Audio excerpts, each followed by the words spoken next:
Hello, this is Christina Barton. You're watching Black Tea News.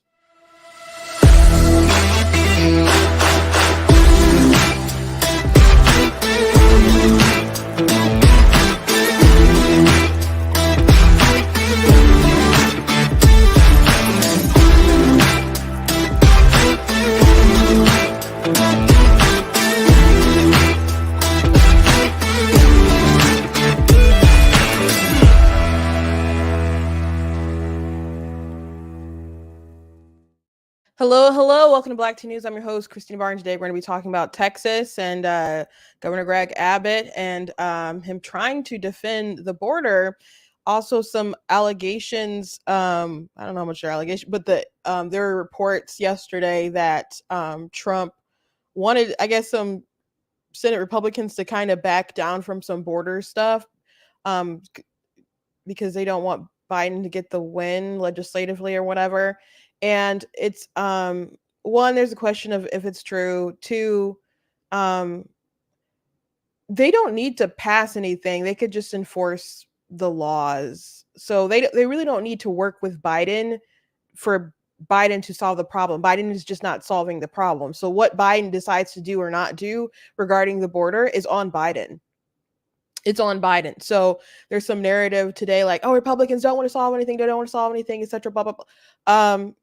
Biden is the one who clearly does not want to solve the problem by all kind of metrics and observable data and common sense and critical thinking.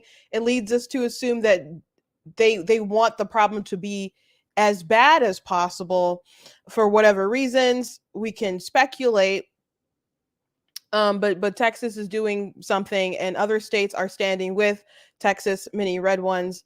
And there's people coming out speaking in favor of Texas, and Abbott is standing up after the Supreme Court ruling, which he's not defying the Supreme Court, by the way. Some people are saying that, but by putting up fencing, but technically the government, they're allowed to come and cut the fencing if they want, but they didn't say that Texas has to technically stop putting up the fencing, so they're not actually defying the law. So anyway, I don't know if how everything is going to work out, but yeah, this is on Biden heavily. Also, I mentioned yesterday that we would get to it. There was some observation or some talking on Fox News about the election that Trump didn't take too well. So he's not tweeting, but truthing some things out that aren't great. And which was, I thought, good advice that he should take, but he was offended by it. So he needs to keep his eyes on the prize, which is 2024, because he's a presumptive nominee.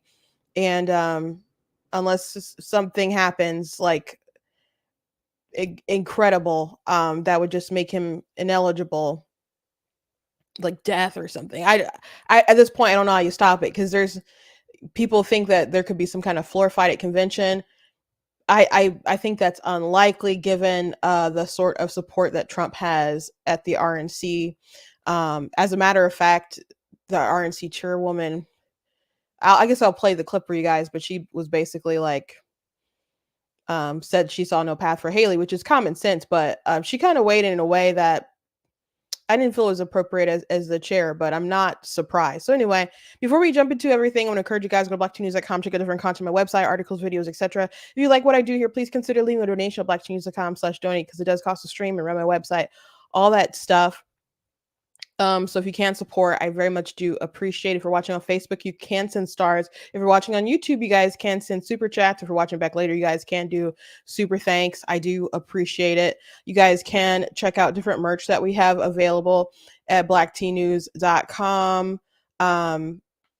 So go ahead and check out that stuff there. That does support the show as well. I do have also different books you guys can check out. I have 17 that are published, 2 are nonfiction. The rest are fiction, and they range from like children's chapter books to like new adult stuff, and there's contemporary fantasy, romance, historical fiction, fantasy, paranormal romance, all kinds of stuff.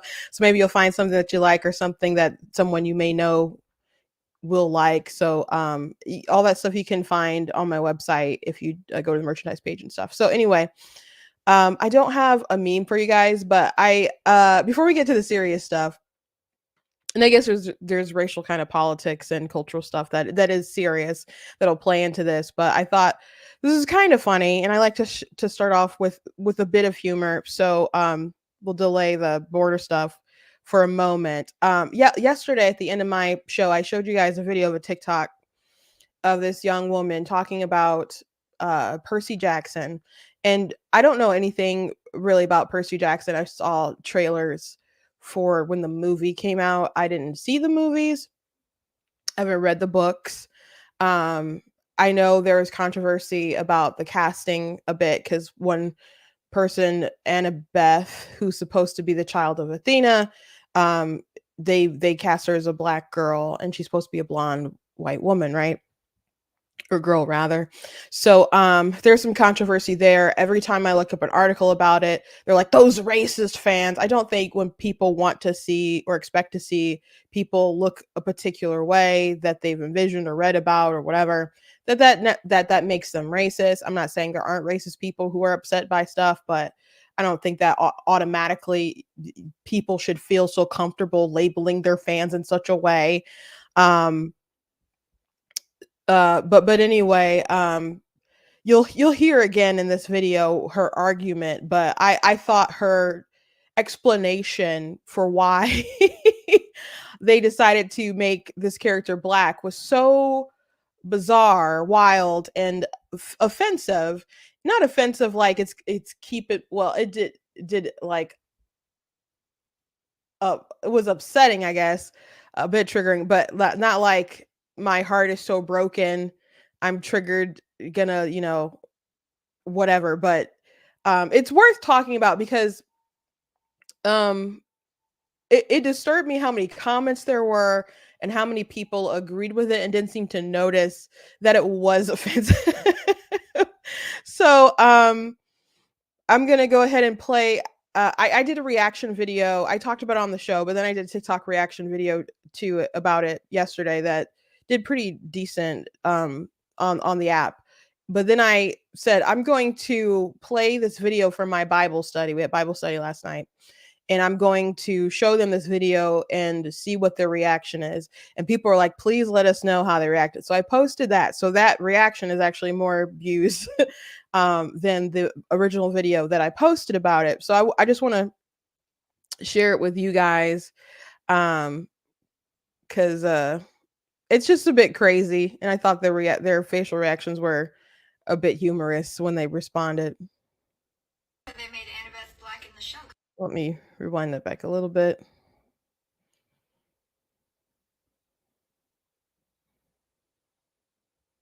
Okay.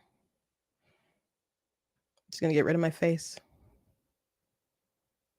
I don't understand why they made Annabeth black in the show, because wasn't she blonde in the books? Yes, but in the books, Annabeth was underestimated and assumed to not be as smart just because she was blonde, which nowadays is a pretty outdated and overdone stereotype. But black women, on the other hand, they face this kind of oppression every day, almost tenfold of how we used to view blonde women. So honestly, I think it makes more sense that Annabeth would be black.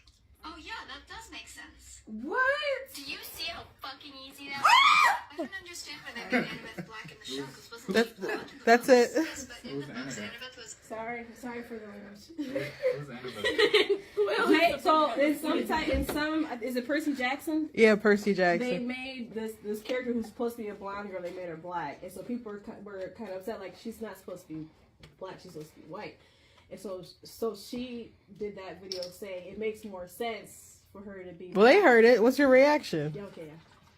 That's stupid. I mean, no, she makes sense, but that's a stupid reason. She makes sense. She said it makes more sense for her to be black because they face what? I guess because people think black women are stupid. They're dumb, yeah. Yeah, there's a stereotype that black women are dumb. A stereotype? I never even knew Did you that. catch that? Was I not paying attention? I said he was not paying attention. Is this the replay? Underestimated and assumed to not be as smart just because she was blonde, which nowadays is a pretty outdated and overdone stereotype. But black women, on the other hand, they face this kind of oppression every day, almost tenfold of how we used to view blonde women. So honestly, I think it makes Not more sense that funny. Annabeth would be black. So all black women are Right, tenfold. Racism is funny. Oh, Like, there's John. we face that stereotype tenfold over. I've like, never heard the I've never stereotype heard of what? black women being dumb. dumb, Dumb. like Yeah, that. Never heard that. Jones, wasn't she blonde in the books? Yes, but in the books, Annabeth was underestimated and assumed to not be as smart just because she was blonde, which nowadays is a pretty outdated and overdone stereotype. But black women, on the other hand, they face this kind of oppression every day, almost underestimate blonde women. So honestly, I think it makes more sense that Annabeth would be black. Oh yeah, that. No, that's not. No. It's not a thing. No, it's never been a thing. If anything, black women have been portrayed as being strong and masculine. Do you see how fucking easy that Sorry, was? sorry, I sorry. don't understand why they made Annabeth black in the show, because wasn't she blonde in the books? Yes, but in the books, Annabeth was underestimated and assumed to not be as smart just because she was blonde, which nowadays is a pretty outdated and overdone stereotype. But You're good. black women, on the Yeah. other hand, I they think face it this was kind the part of the being underestimated is what caught my attention. Now, being underestimated, I can see that, but like not being smart, I don't remember that ever being a thing. Yeah, so I'm baffled by the stereotype, I guess. And they're like, no, the reactions to it are crazy. So in the original video, so many people are like, oh, thank you for educating me. Oh, I didn't think of it that way. Oh, etc. Blah blah blah. And so her video has like over 1 million views now. And I'm just reading through the comments. I'm like, this is not good. So I responded, and some people are like, no, they're not saying that black people are dumb. They're just saying they've been stereotyped. And I'm like, is that what you're doing? Is that how your circle feels? Because I'm not aware of this being a stereotype. Now, I'm not saying that people don't say racist things or make racist sort of assumptions sometimes, but it's like a blanket like understanding, like blonde being dumb. That obviously isn't. It was a stereotype, right? That I don't think is outdated either. People still make blonde jokes. But people associate the blonde with being dumb. People don't associate being black with being dumb, or being a black woman with being dumb. They're not in the same sphere. I wouldn't even say people look at black women and are just like, oh yeah, I'm going to underestimate you. Even that, like when you hear a black woman, like what are the words that pop into your head automatically? There's usually two. There's usually two words associated with black women: strong and independent. Those are the stereotypes. I'm not saying there's not negative stereotypes. I'm not saying that people don't say things that are offensive or whatever, or have twisted, warped misconceptions, or will just assume things. But to just assume that they're dumb, or so many people are trying to defend it, and they're like, oh, I don't think she meant anything offensive. But I don't think that's the scary part. That's why I decided to reply that she didn't realize what she said was originally offensive. Now she went back and said that she should have said things better or differently, but then she kind of changed up her argument and said, I just mean that there's been enough white women, blonde women or whatever represented, and we could represent more black people. Well, that's a different argument, and probably the truth of why Disney decided to do that, why the author decided to have the race change. It is no secret that there's videos of people working within Disney saying that they want to increase the representation, that they want it like 50%, like with POCs and LGBTQ, an agenda that they have. So, and it's not just in Disney, it's just a lot of the media at large. Oscars they had different like metrics that you have to meet for consideration. There's these companies that have DEI and all sorts of different stuff. So I'm aware that people think that there's too many white people and stuff, or they've been represented enough and we have to do different things to up the black count. That's not news to me. I didn't need that explanation. But that's a different argument than, oh well, these white women who've been underestimated for their intelligence, there's been enough of them, therefore the heir to that legacy that we need to represent now as that underestimated person is obviously black women. No. No. Absolutely not. And people are like, no, the author picked the actress, and I haven't seen the film. I can't speak to the young woman and her acting capability. I can't do that. I couldn't, even if I watch a show, I guess I could speak to her acting ability. I couldn't speak to how she portrays a character. I don't know anything other than she's a daughter of Athena, and the show is about a bunch of demigods. And as a kid or something, that probably I liked a lot of like Greek mythology stuff. I just, never got into that and never watched the movie or whatever. However, people are like, oh well, she was picked because she was the best person for the job. That happens sometimes, but when people say they pick the best person for the job, especially when it's a person who's in a role with that they have like race swapped or whatever, a lot of times they're the best person for that vision that they have, not the best person for who would be this character, because how they look goes into like the accurate sort of portrayal, does it not? You can say that it should you think it should play a minimal role, but how people perceive someone as being an execution of that character, I think that matters. Now you can overlook it or not matter and be like, oh, they embody the spirit so good, I don't care, and that's fine. But she was probably the best person for the job for their vision of that character. And I also saw other interviews with the author of that book talking about how when they write the scripts or whatever, Disney has different people on staff to make sure that culturally people write things that are appropriate and don't step on any toes as far as like what you might write about a black person, etc. And so the person who wrote this character now needs some kind of coach to be able to portray this character that he made. That's a little different. I'm sure that's a little different. So again, she's probably the best person for the vision that they wanted to accomplish with this version. But going into a route of black women are underestimated. This woman was underestimated for being and they thought she wasn't intelligent. So now the next heir to that legacy is black women. That's a crazy take. It's a crazy take. And you can talk about, well, women, they're underestimated. A lot of people are underestimated. And again, I'm not saying that there's not people out there who think black people are dumb, because I can point to quite a few things that the president right now, Joe Biden, has said that were very offensive and question the intelligence of black people, black voters.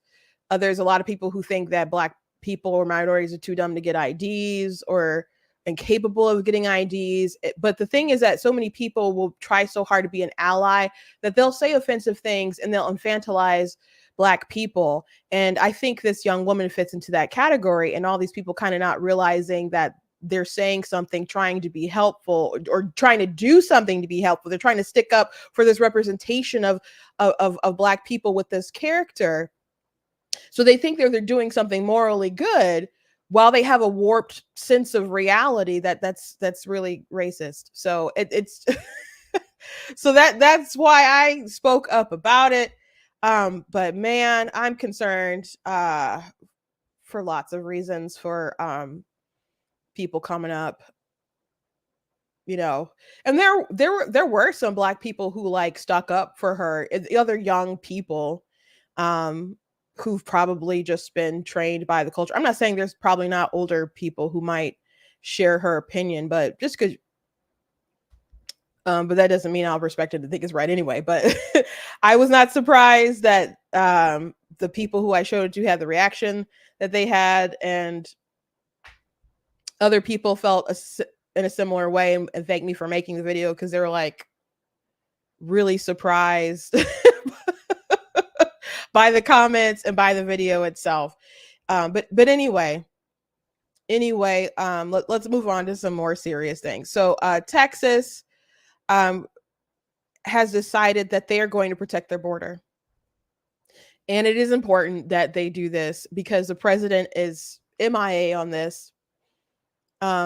He's been terrible for the border, and people know that he's terrible for the border because there literally will be migrants coming in saying, "Hey, thank you, Joe Biden. We're here because of Joe Biden." It's no secret that we are not handling our border and that it's easy to get through right now. It's not just people from Mexico. It's not just people from just south of our border. There's people from Azerbaijan coming and all sorts of different places coming up through the border. I guess it's the easiest way to get in. Gosh, there's one video of someone coming through from Middle East, and they said that, "Oh, you guys are stupid for not knowing who I am, but you'll find out." And it was very eerie.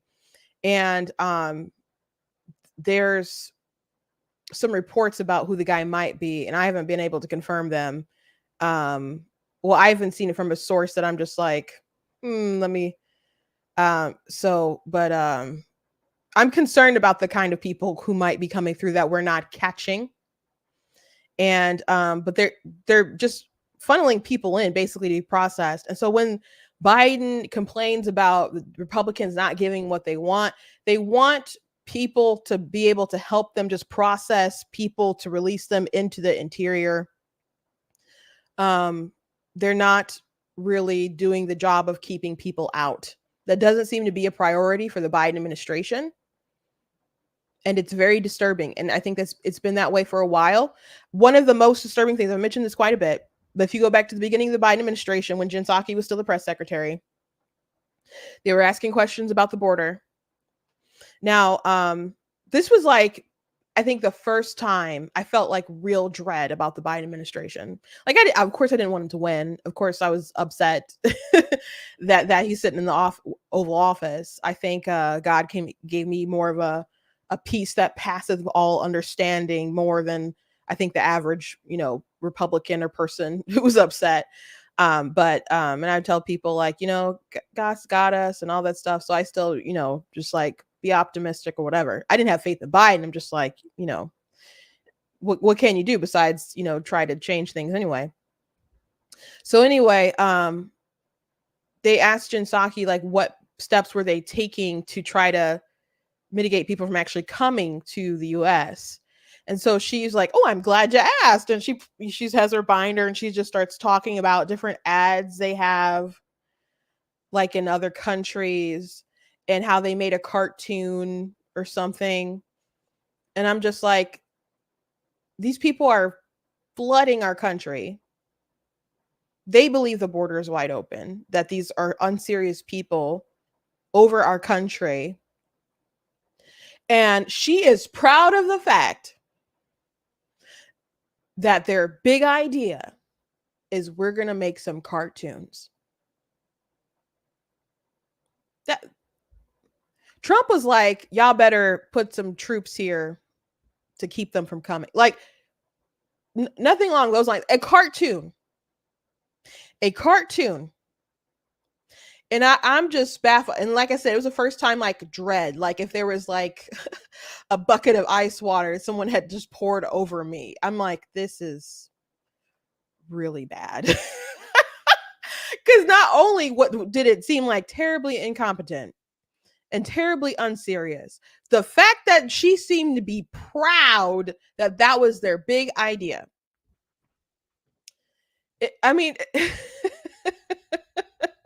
Like, what is this, a school for ants? Like, it was so ridiculous.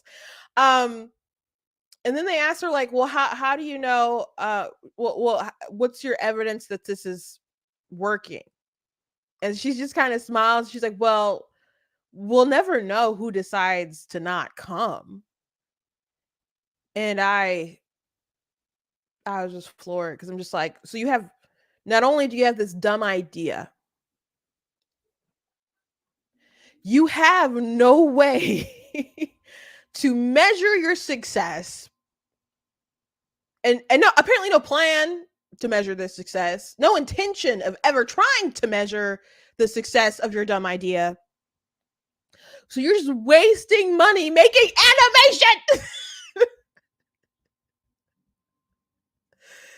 and patting yourself on the back as we tried. So I knew things would be bad. Um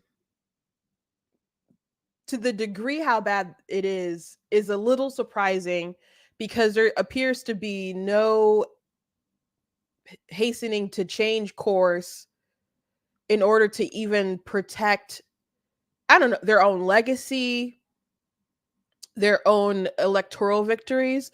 And perhaps the reason for that is, I mean, there's speculation that it's worth having the borders open to flood all these people here, eventually do some kind of big amnesty thing, and hopefully the demographic shift in such a way that all these people coming in are permanent Democrat voters, and will ultimately give one party control moving forward. And even if they don't do some kind of major amnesty, like if they're just, I don't know, they just count all these people in the census to build up numbers, which there was one Democrat who was like, we need these illegals to come in here. She didn't call them illegals, but because people are leaving our state and we need them for our electoral college numbers and stuff. So there's like some thinking there from these folks. So they see some kind of benefit of them coming in, but the border is like the number one issue for people, like even above the economy. People caring about inflation and stuff, but the border situation is so bad, especially with Abbott, sending people into Democrat areas in these sanctuary cities, and now people have to share the load and open up their eyes to how bad the situation is. And it was all fine and dandy when it was just the border towns that had to suffer or something, but when you have to close down schools so children have to learn from home so you can house these people, that's stuff that ends up on the Breakfast Club, and people are like, oh, that's why Trump said build a wall. So electorally, this could be really bad for the Democrats. It could be really bad for Biden. But if they do make a permanent shift, they're willing probably to bite the bullet and take some losses if it can radically transform the country. And they were willing to do that with Obamacare. They're willing to take it on the chin. They're willing to take some losses to radically transform the country. Democrats are more willing to do that than Republicans. You won't see a lot of Republicans really stick it to, be like, we need to change up, cut entitlements and stuff and blah, blah, blah. Not because they just hate people so much, but because we have a huge fiscal problem, and it's going to get to a point where it's just absolutely not sustainable and something needs to be done. But you got to cut entitlements. That's where the money is going and stuff. And we have to make serious kind of cuts, but people don't want that because a lot of people get money from those entitlements, obviously.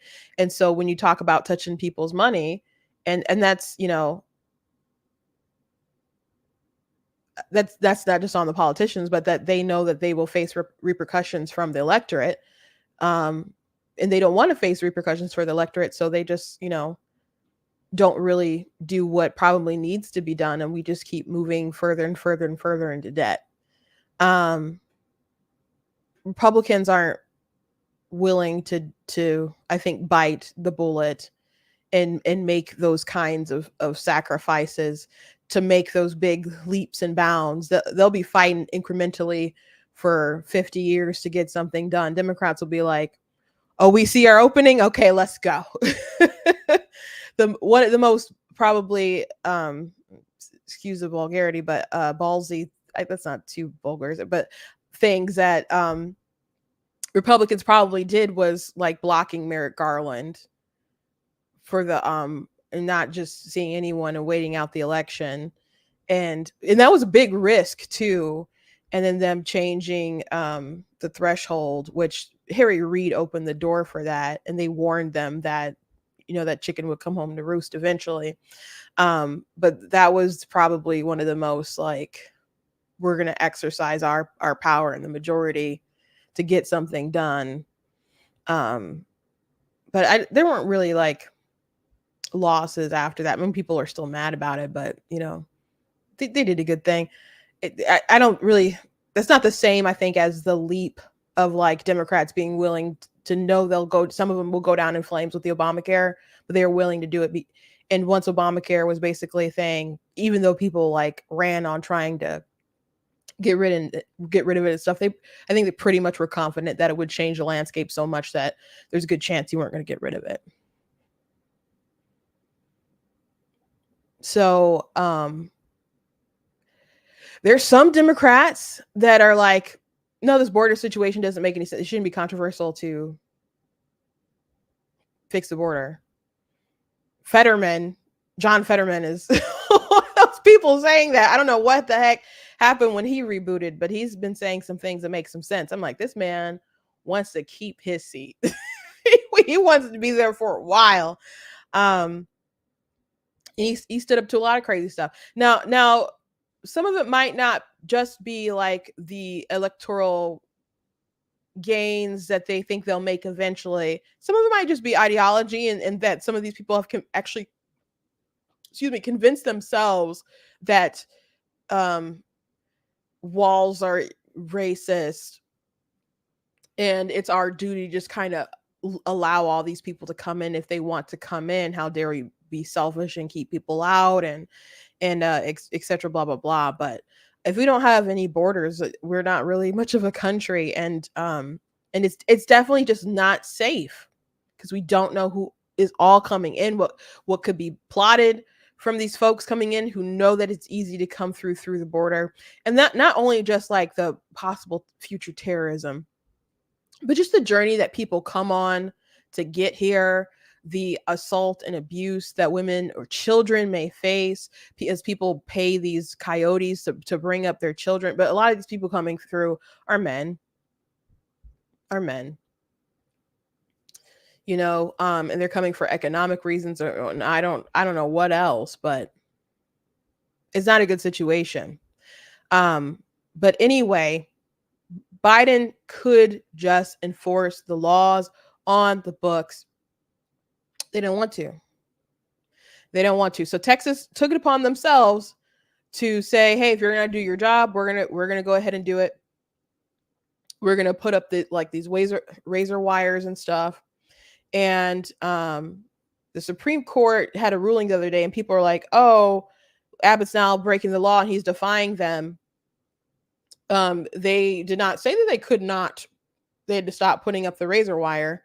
If they want to go and cut it down, the federal government, they can. So they're not really defying the law. But I just want to read this letter that Abbott put out. The federal government has broken the compact between the United States and the states. The executive branch of the United States has a constitutional duty to enforce the federal laws protecting states, including immigration laws on the books right now. President Biden has refused to enforce those laws and has even violated them. The result is that he has smashed records for illegal immigration, despite having been put on notice in a series of letters, one of which I delivered to him by hand. President Biden has ignored Texas's demand that he perform his constitutional duties. President Biden has violated his oath to faithfully execute immigration laws enacted by Congress.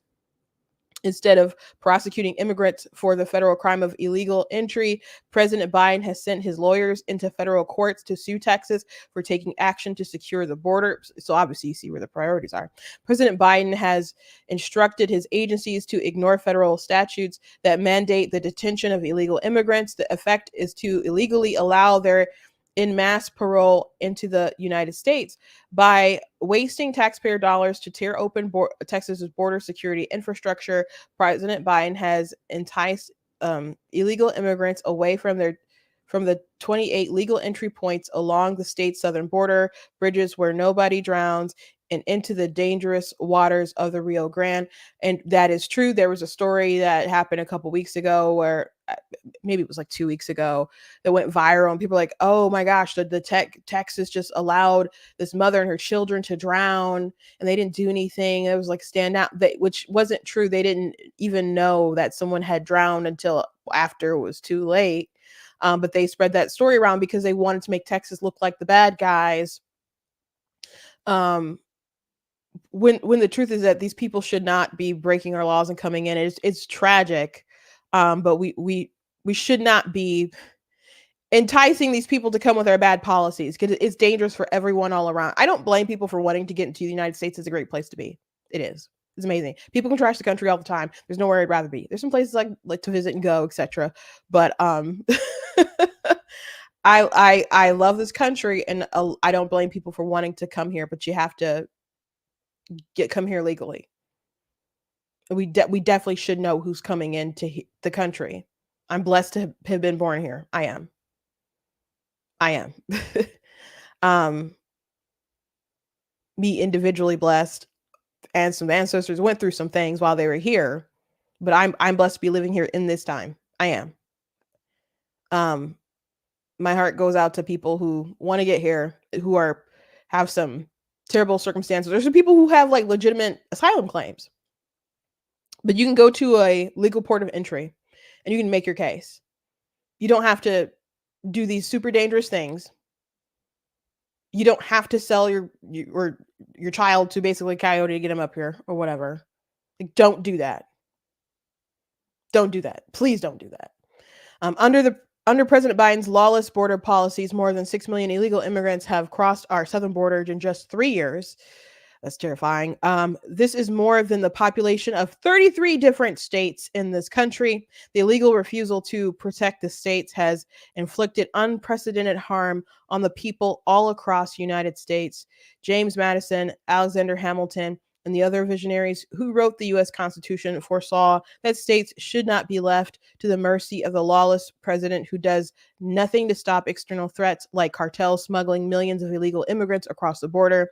That is why the framers included both Article 4, Section 4, which promises that the federal government shall protect each state against invasion, and Article 1, Section 10, Clause 3, which acknowledges the state's sovereign interest in protecting their borders.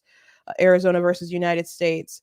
Scalia dissenting. The failure of the Biden administration to fulfill the duties imposed in Article 4, Section 5 has triggered Article 1, Section 10, Clause 3, which reserves to this state the right of self-defense. For these reasons, I have already declared an invasion under Article 1, Section 10, Clause 3 to invoke Texas's constitutional authority to defend and protect itself. The authority is the supreme law of the land and supersedes any federal statutes.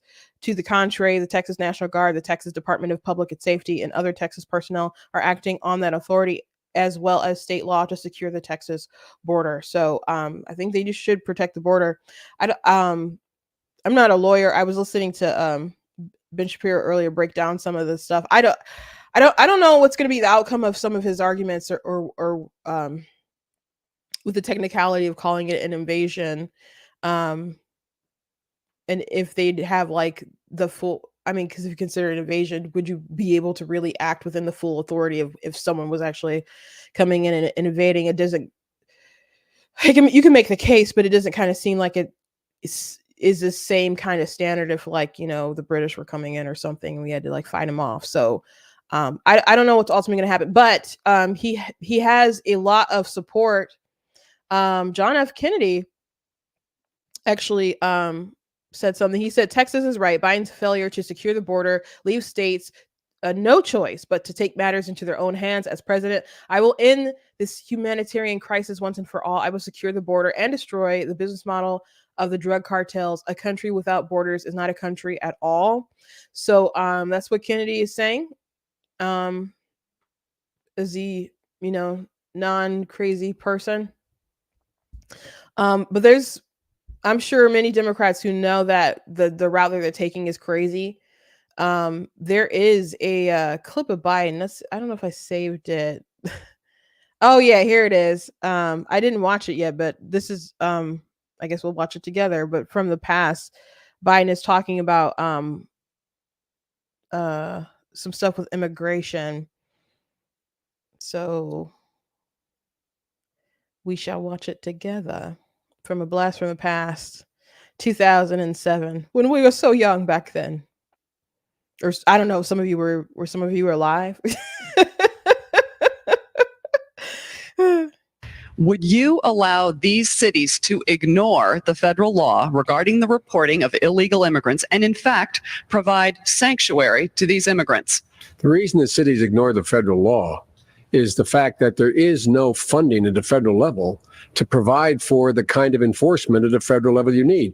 Pick up the New York Times today. There's a city not far across the river from my state that imposed a similar sanctions. And what they found out is, as a consequence of that, their city went in the dumps, in the dumpster. Stores started closing. Everything started to happen. And they changed the policy. Part of the problem is you have to have a federal government that can enforce laws. This administration has been fundamentally derelict in not funding any of the requirements that are needed even to enforce the existing law. So, Senator Biden, yes or no, would you allow the cities to ignore the federal law? No.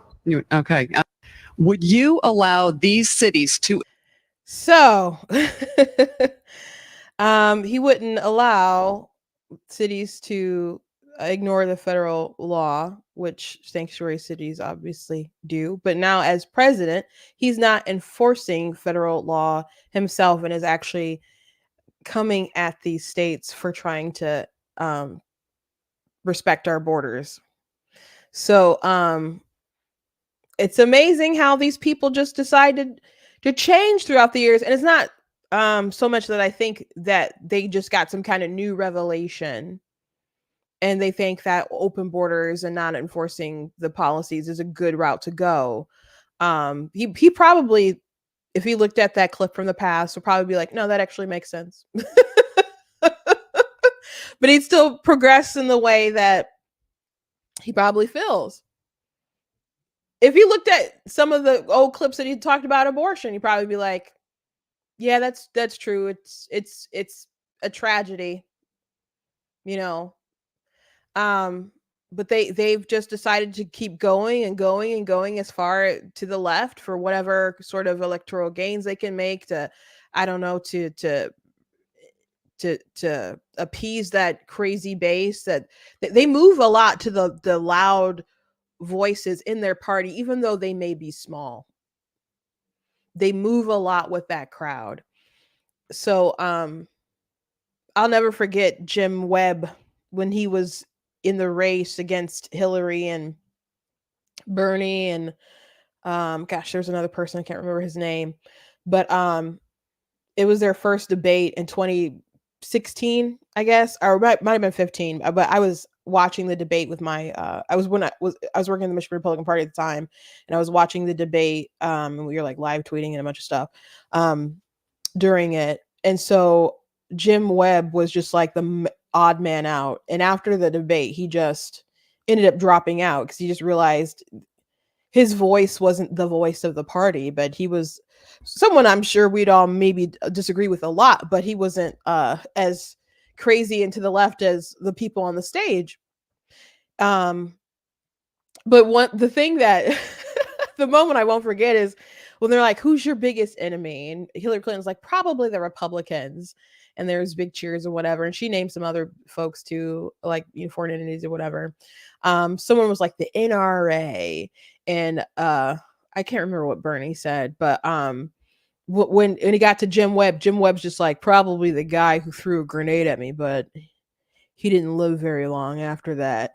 And so it just was like a dud. Like you could tell, like this man thought the crowd was gonna be like, ah, or something. Like he just kind of wait for it. And it just, but when we were watching, we were like, ah, like that was such a good line to us. Like, highlight your service, like come off like you're hardcore or whatever. And I thought that'd be a memorable line, and it just was a dud. And after that, he's just like, I gotta drop out. Because the party had left him. I mean, he's still a Democrat as far as I know, but he definitely couldn't be the head of it. He definitely couldn't be the head of it. So Ron DeSantis, I'm going to play this clip from Ron DeSantis talking about there's different governors that have decided to stand with Abbott, and most of them are well, I guess they are all pretty much red, but it's a good thing, and I appreciate it that all these people are standing with Abbott. And it is funny because immediately people are like, "Wait, is DeSantis going to say something?" Yeah, DeSantis said something. He said something pretty quick, but here he is giving like a bit of legal expertise on the matter.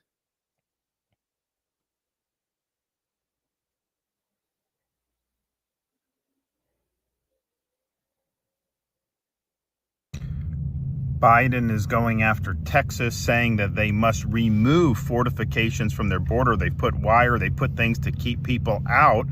Biden saying you got to take that down to let people come in illegally, which is just crazy. And I remarked that if the Constitution was originally understood to mean that a state could not protect itself against an invasion, if the federal government could force a state to allow an invasion, the Constitution would have never been ratified in the first place. Texas would have never joined the Union when it did. And if you look at Federalist 46, which Daniel Horowitz pointed out, James Madison talks about situations where federal encroachment can be mitigated by state action. So you have Texas here that's holding its ground. They have every right to fortify the border vis-a-vis an invasion, and that's Article 1, Section 10 of the Constitution. So they're in the right. You also have a situation where liberal jurisdictions over many, many years have been sanctuary jurisdictions against enforcing federal immigration law. So you'll have somebody who's a criminal alien, they will not be given over to ICE, and they will deliberately act to frustrate the laws on the books, and somehow that's viewed as okay. You have Texas, who's acting to enforce the laws on the books, to ensure that they have a secure state and that we have a secure country. So all of this is just nonsense what Biden's doing. Texas has every right to stand its ground. In Florida, we've been sending people to help for many years now, because we understand it's not just a Texas issue, it's ultimately an American issue. And if we don't have sovereignty in this country, then we're not going to be a country anymore. So they have every right to hold their ground, to stay the course, and Florida will continue to be there helping out every step of the way. So right now there's 25 governors that have lended support to what Abbott is doing. I'm going to show you guys the list. Right now they're all Republican. There's only one Republican that hasn't apparently, I guess, so far said something. But of course, you know, you had DeSantis, Lee Youngkin, Kemp, you see Noma on there. Well, I'll just scroll a little slower. You see Huckabee on there, Burgum on there, Reynolds on there.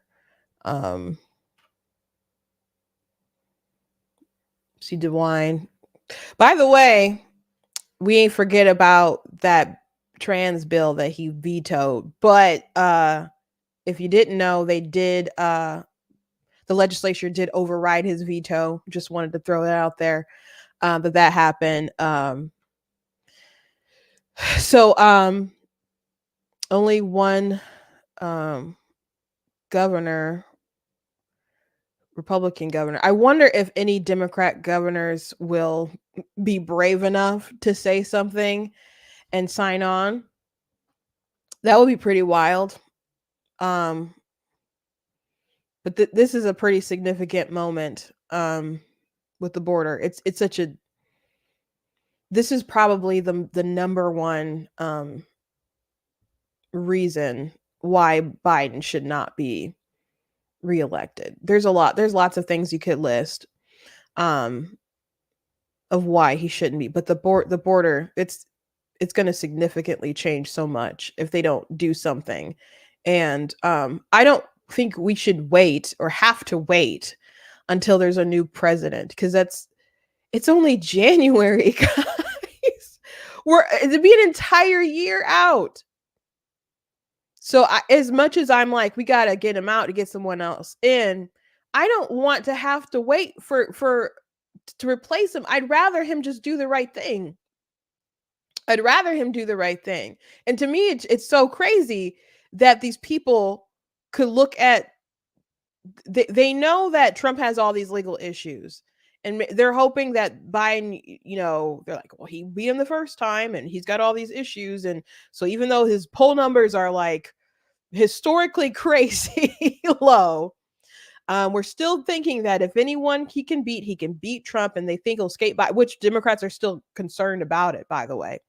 They're like playing a game of chicken with each other. Like, I know I can beat that guy. I know I can beat that guy. And they're just kind of like, who's going to blink? America, who's going to blink first with the choices? But they could help their chances. Biden could help his chances by doing some things to mitigate people from coming and secure the border and enforce the laws.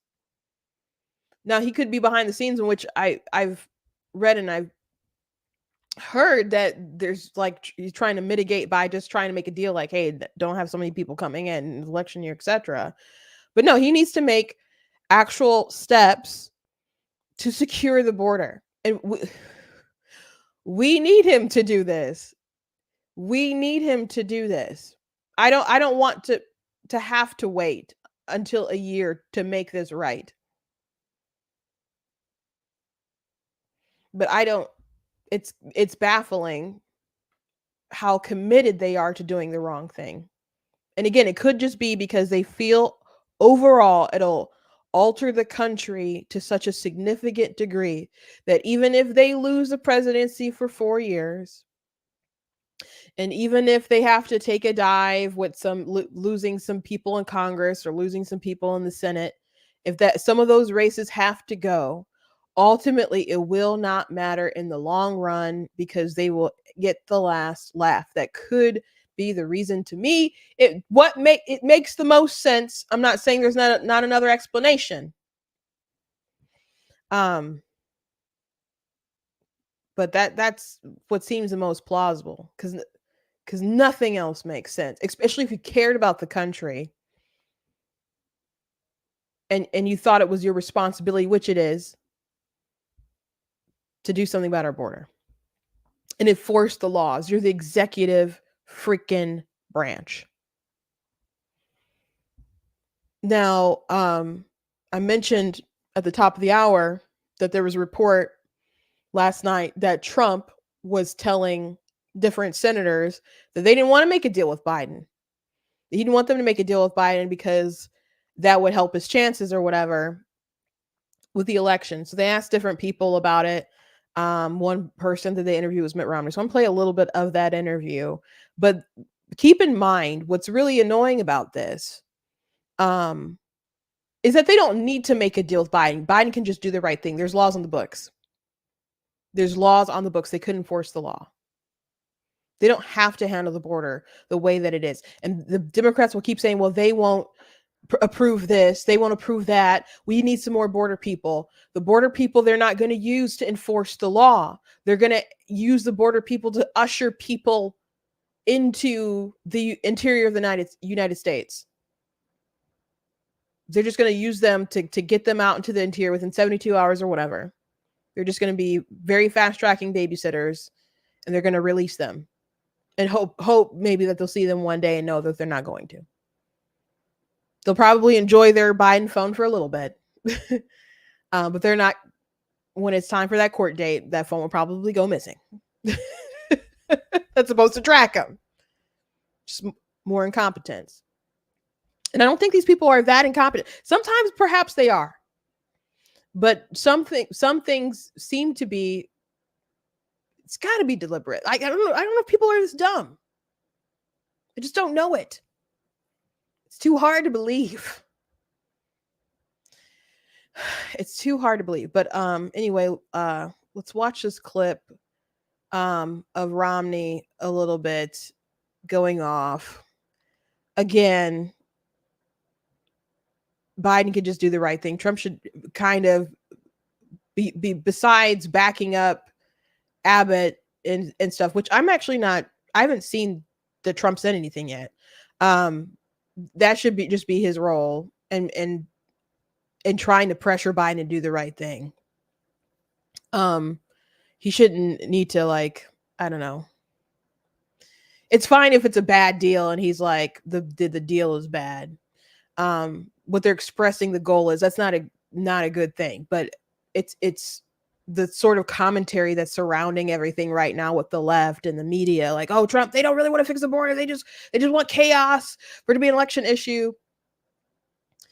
Unfortunately, people feel like that and do stuff like that all the time. They don't want to solve things, they just want to get reelected. That's just an unfortunate thing about politics. But they don't need some kind of deal. Biden could just do it. Biden could just do it. They don't have to keep shackling border patrol and incentivizing people to come.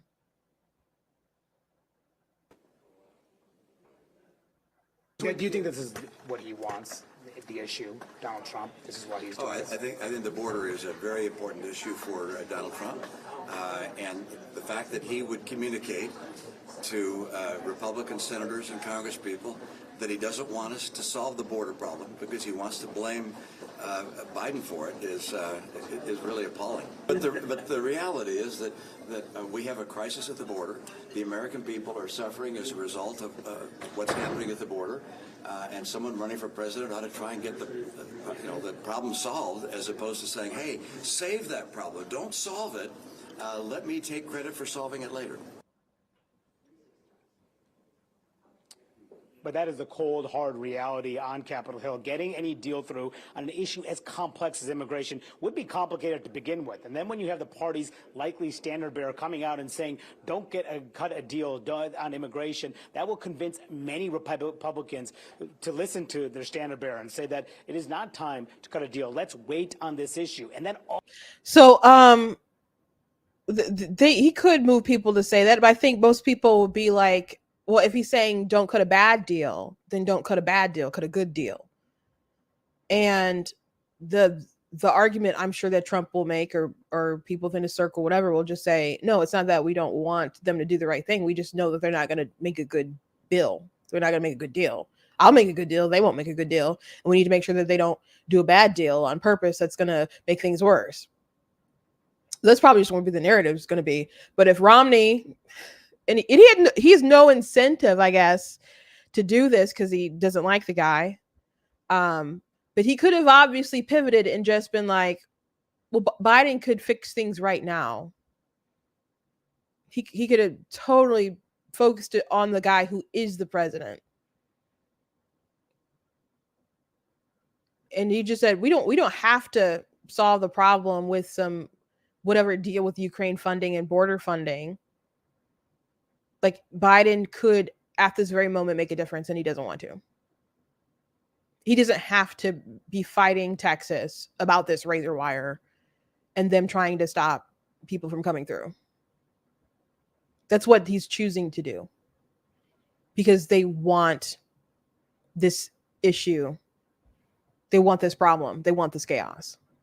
And it's irresponsible, not just for the people we don't know who's coming through, all the people flooding in, our border not being protected, but also these cartels that are flooding in drugs. They want people to just come in mass and not in the legal parts, but to overwhelm the border security. And there's not a ton of them or whatever.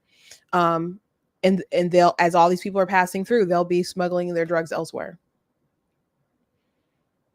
And these aren't dummies. Biden isn't the sharpest tool, right? But he's been there a long time. He knows how things work. I played a video where he said something that made perfect sense. It's not that they don't know. It's not that they don't know. Anyway, moving on. I said that I mentioned this yesterday. And then I kind of ran out of time. But after Trump won New Hampshire, he came at Kayleigh McEnany, who was his press secretary, and I didn't think it was appropriate. He called her a rhino and said, I don't have to listen to you, or no, I don't need your advice. Give it to Nikki or something. And I didn't think her advice warranted the attack. And I think it's actually pretty decent advice. So I'm going to play it and then give some advice of my own, which I'm sure he'll appreciate, but probably never hear.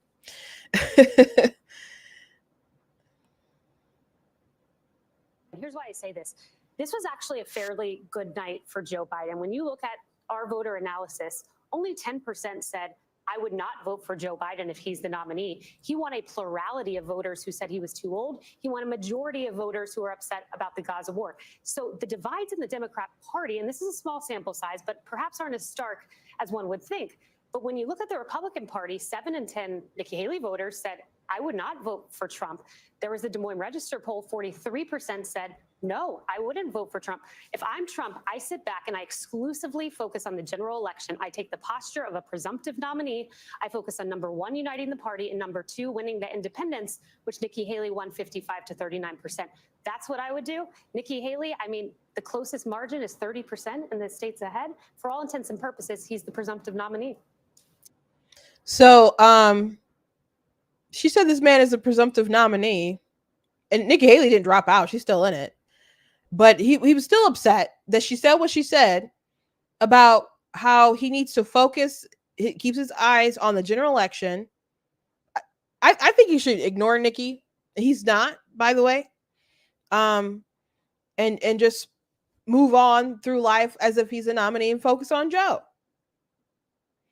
That's not what he's quite doing. But I didn't think he needed to tweet at Kaylee and call her a rhino and stuff.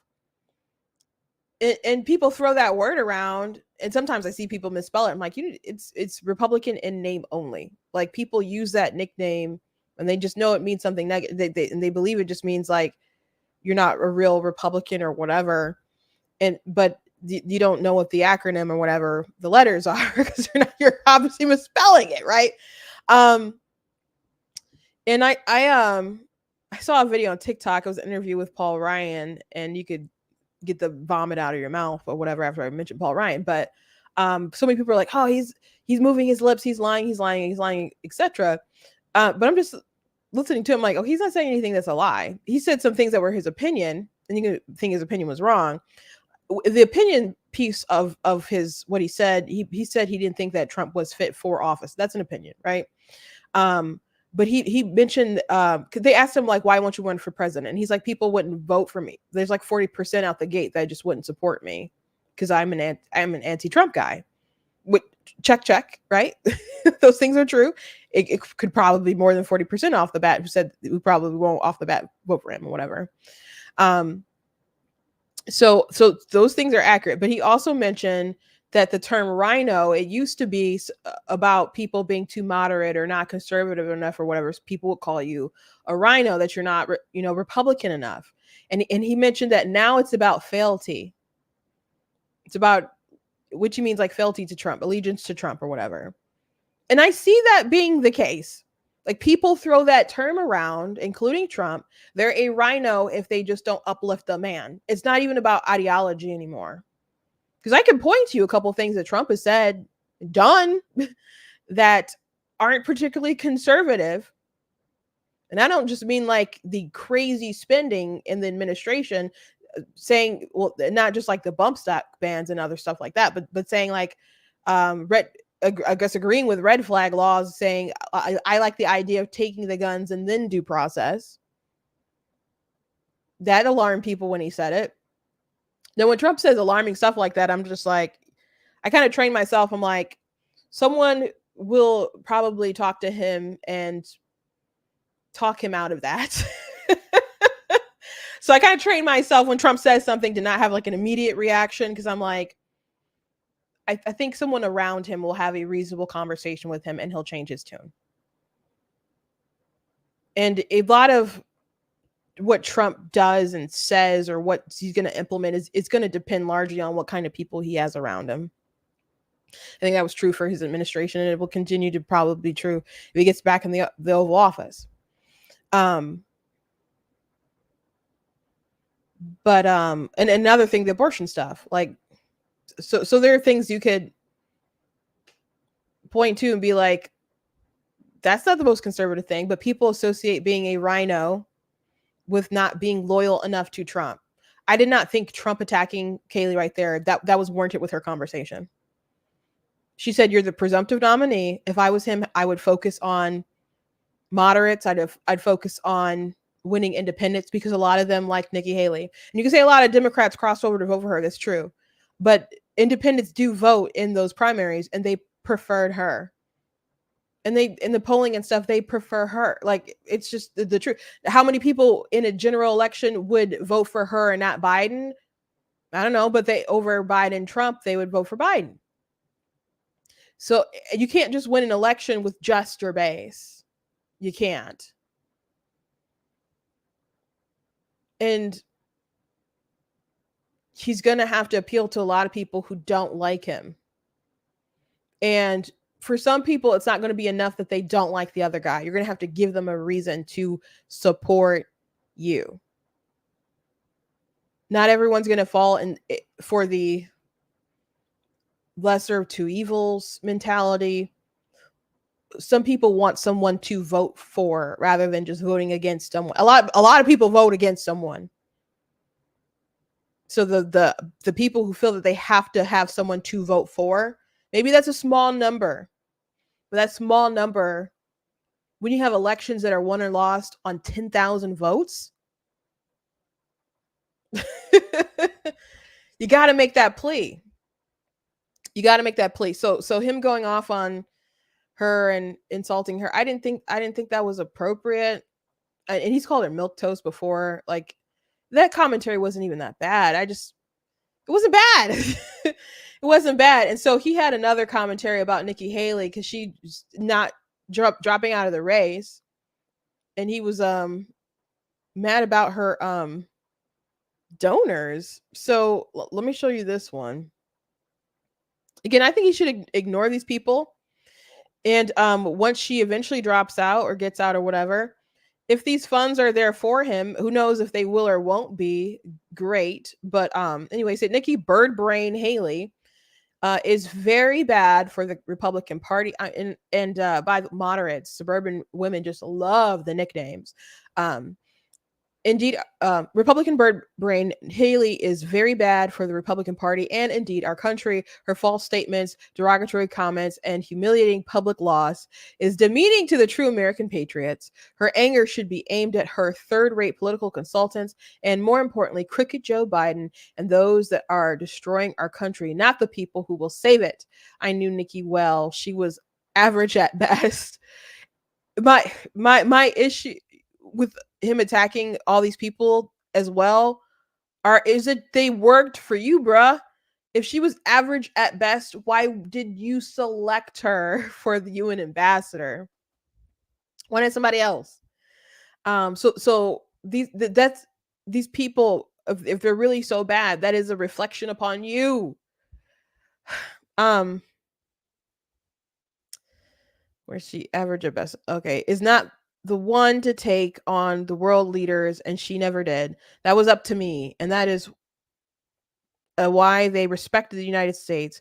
I guess he's like kind of undermining her role as the UN ambassador, which I think she upplays it a lot. But when I ran for office and won, I noticed that the losing candidates' donors would immediately come to me and want to help out. This is standard. This is a standard in politics, but no longer with me.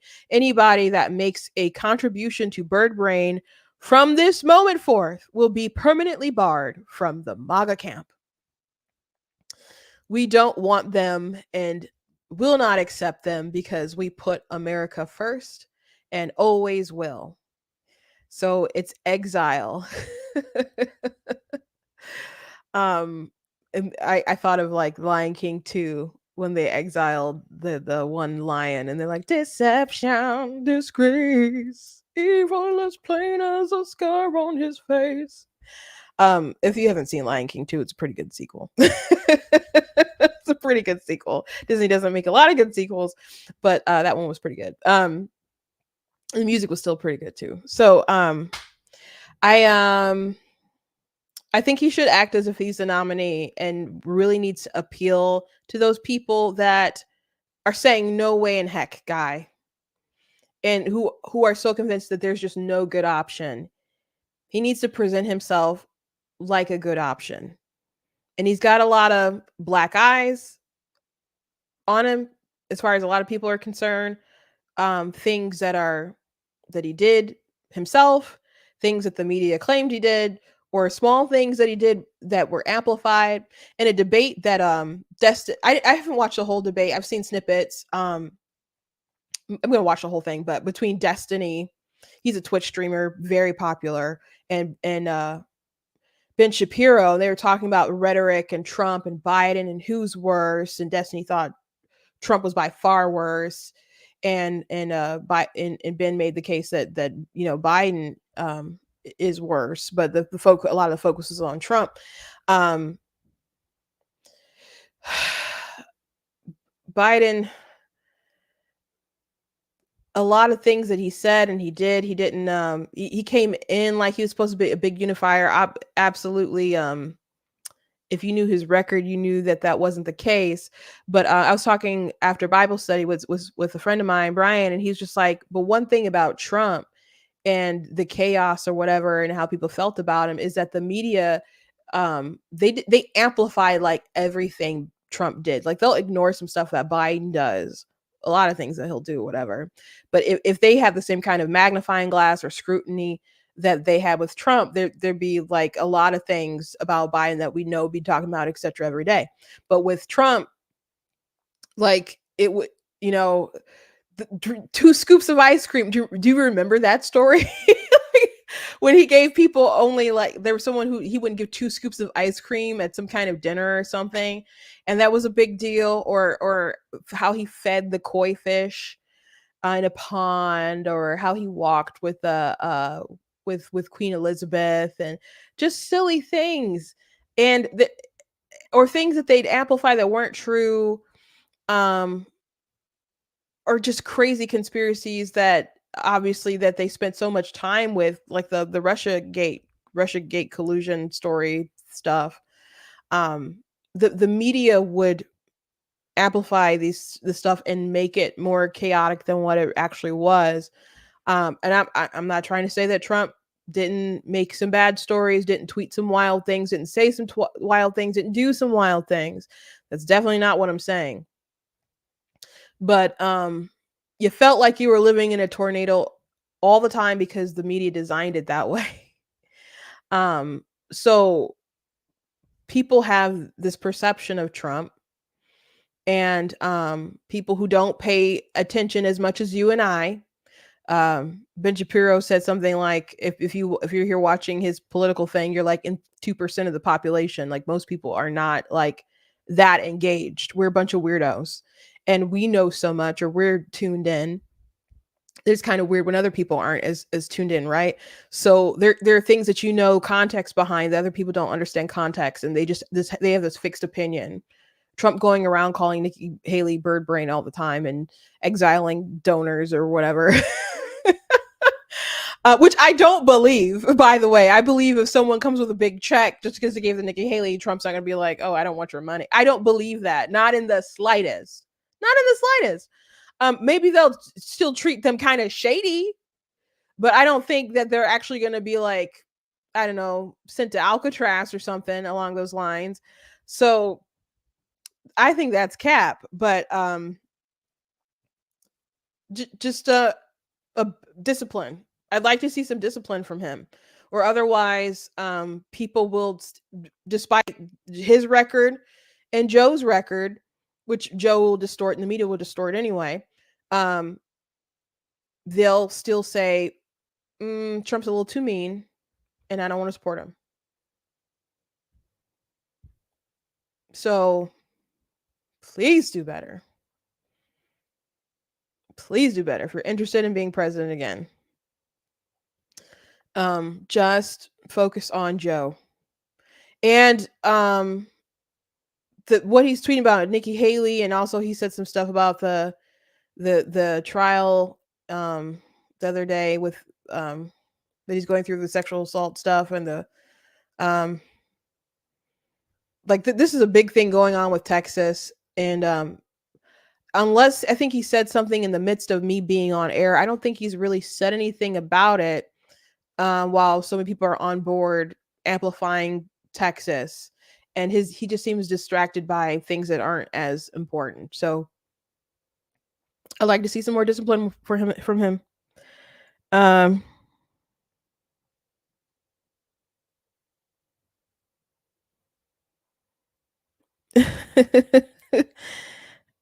someone said, many times I've disagreed with what you say about Trump, but if you sang your comments, I would struggle to not agree with you. Your voice is amazing, so beautiful. Thank you very much. um, uh, I do sing a time or two on here. Thank you. Um, I don't think what I said was that crazy today, or so controversial about his behavior or whatever. But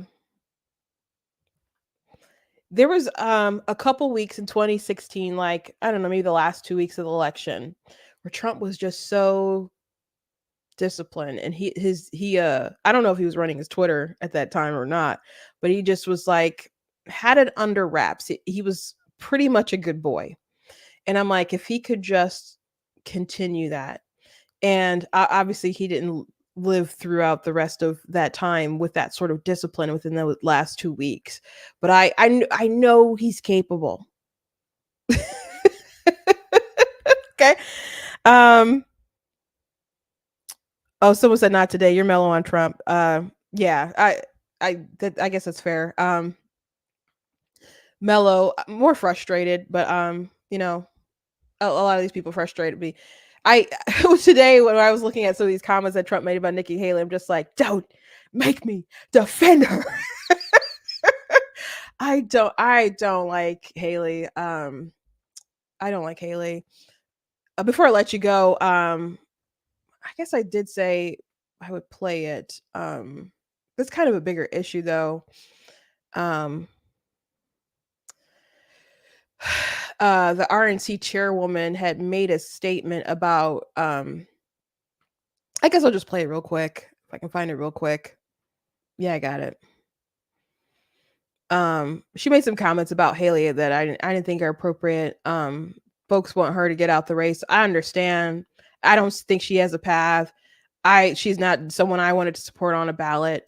And I've mentioned that she's lied so many, and politicians lie, but she lies about really dumb stuff that verifiably just easy stuff to be like, ma'am, you're lying. You don't respect me because why would you lie to me like this if you respected me? I can't support you if I don't think you respect me. You're insulting my intelligence.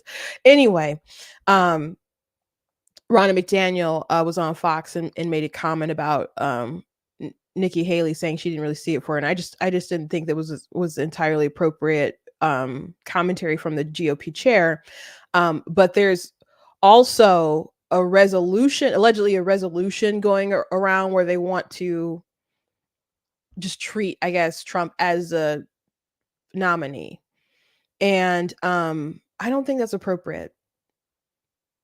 By every metric we can guess or estimation, yeah, it looks like he has it in the bag. I can't see a pathway for Haley. And you're not crazy for saying that. That's like where the logic follows. And I don't like, again, Haley. I'm not trying to stick up for her, but it's not appropriate for the RNC to weigh in such a way. And we didn't think it was appropriate when the Democrats were all in on Hillary, basically helping her and ousting Bernie. Which I don't know how much loyalty they should have to Bernie because he runs as an independent, So I don't know how much loyalty do you have to someone who's not a team player, but that was obviously someone who spoke to a lot of Democrats, and their treatment of Bernie made a lot of people. I know people who voted straight party ticket Republican because of how they treated Bernie, and I know people who people are like Dem exit, etc. Blah blah blah, and so because people are angry, that absolutely, I think, played into the numbers of Hillary Clinton losing by slim margins in key areas, key states. But so many people always had it in mind that this was basically a coronation for Trump. If people want to run for something and give it a college try, and give people options, I respect that. I think that's good. I think that's good for us. I think when there's when someone is an actual incumbent, I think that's a different story. Um, I don't think you should bar someone still from competing. Um, but if someone is a good incumbent, um, you should let people do what they need to do. I don't think the DNC, though, shutting out people so blatantly who want to compete against Biden is a good thing, especially since they know he's basically a talking corpse. um, but if Haley and her donors want to blow money and waste time, that's up to them. DeSantis, he did a really good interview with Steve Deese about his thought process when he got in the race, what happened on the ground, and ultimately why he came to his decision, which he already pretty much said in his initial video when he announced it. But he's like, if I could see a path, I'd still do it. But I don't see a path, and I don't think it's fair to the volunteers and all the people who are working. Like it just doesn't make sense. So he dropped.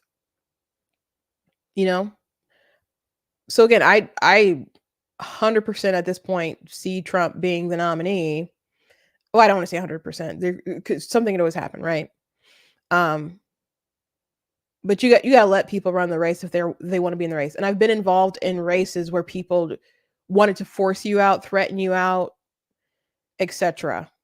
And people appreciate having choices many times. And even if you lose, like people still appreciate that you put in a good fight.